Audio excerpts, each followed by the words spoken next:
Sekali lagi ya, karena kutip kemungkinan terakhirnya sabda Nabi seperti ini, lantaran zaman itu orang belum tahu kepastian salat secara akurasi waktu.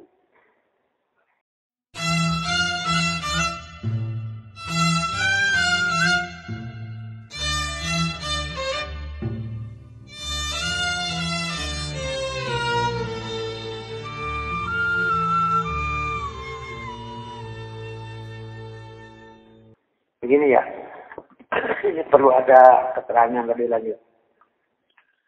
Dulu itu belum ada catatan waktu sampai menghitung jam, menghitung menit, sampai menghitung detik. Misalnya begini, kita bisa melihat itu almanak. Misalnya, di situ zuhur jam berapa? Asar jam berapa? Dan seterusnya. Maka kemungkinan, sekali lagi ya, karena kutip kemungkinan, terakhirnya sabda Nabi seperti ini, lantaran zaman itu orang belum tahu kepastian salat secara akurasi waktu. Misalnya sekarang subuh itu kan jam 4.20. Ya. Kalau zuhur jam 12 kurang 1 menit. 11.58. Nah, gitu kan. Jadi seorang bisa memperkirakan bagaimana kalau duduk di depan makan. 10 menit deh salat aja. Kan bisa ayeuna gitu. 5 menit deh salat aja. Lilakeun aja berapa jam deh, kan bisa gitu. Dulu tidak bisa. Karena itu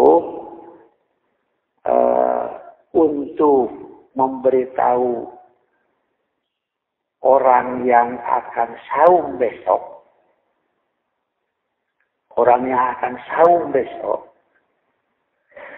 agar sahurnya tidak sampai melewati masuk waktu subuh, karena begitu masuk waktu subuh, begitu mulai sahur. Nah, ngabejaan teh kumaha baresor teh?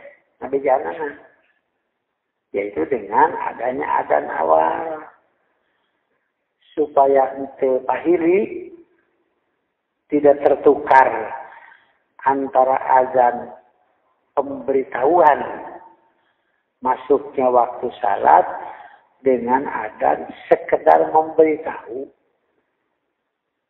bahwa waktu subuh masih jauh.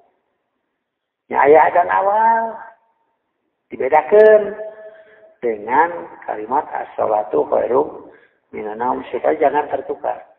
Jadi waktu subuh belum masuk, artinya masih ada waktu untuk sahur bagi yang akan saum besok. Nah gitu ya. Nah, hari itu macam aya jadwal siga ayeuna jam berapa subuh. Kan ngira-ngira ya.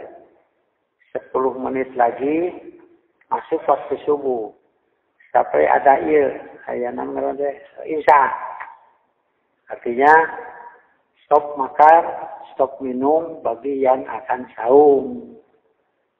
Imsak teh. Tapi bukan memberitahu waktu subuh sudah masuk. Bukan memberitahu saum sudah mulai, bukan. Nah, bejaan 10 menit dari saum akan dimulai begitu. Imsak teh. Jadi kalau dia waktu imsak 10 menit dari akan masuk waktu subuh, kita masih minum. Artinya masih ada waktu untuk sahur. Nah, zaman dulu, misalnya begini. Aqimi sholah li duluki syamsi. Dirikanlah salat duhur karena tergelincir matahari. Kalau di waktu mendung bagaimana? Nah, gitu hari tadi. Itu kan tidak terlihat matahari tergelincir kan? Lakukanlah salat asar kalau bayang-bayang sudah sama dengan barangnya. Kalau waktu matahari terang beneran tidak masalah. Karena itu di zaman Nabi ada orang yang buta. Namanya Ibnu Abdullah bin Maktum. Nah, bagaimana dia bisa salat pada waktunya? Terutama salat di waktu subuh. Saking tidak mau ketinggalan untuk mengerjakan salat subuh itu, Ibnu Maktum kajian sare di masjid. Kajian sare di masjid ya. Nah, nanti dia sudah bisa memperkirakan bahwa waktu subuh akan tiba. Duduk aja. Duduk di saat pertama biasanya Abdullah. Nah, karena itu ini agak panjang ya masalahnya. Kenapa Rasulullah SAW Abdullah bin Maktum yang buta itu diangkat jadi muadzin? Sanes muadzin. Yang di bahasa orangnya jadi modin saja. Modin. Nah, diangkat teh. Nah, kapan dia mulai mengumandangkan azan? Kan dia belum tidak tahu bahwa fajar sudah terbit. Matahari sudah tergelincir. Bayang-bayang sudah sama dengan barangnya. Maghrib matahari sudah terbenam. Ini tahunya dari mana ini? Nah, itu ada orang yang sengaja duduk di sampingnya. Di samping Abdullah. Kalau subuh tadi tepak-tepaknya kira. Asbahta, subuh. Diberitahu oleh orang yang melihat bahwa fajar sudah terbit. Adzan saja. Abdullah bin Maktum teh. Nah, tahunya itu karena diberitahu oleh orang yang melihat. Nah, bukan oleh orang yang tahu hitungan waktu secara tertulis. Rasulullah sampai susulan teh. Jadi beliau sholat malam,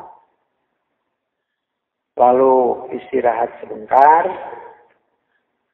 lalu Bilal memberitahu,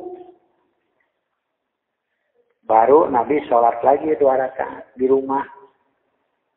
Ternyata sholat 2 rakaat qobliyah subuh. Baru dipapakeun untuk masuk masjid dan mengimami berjamaah.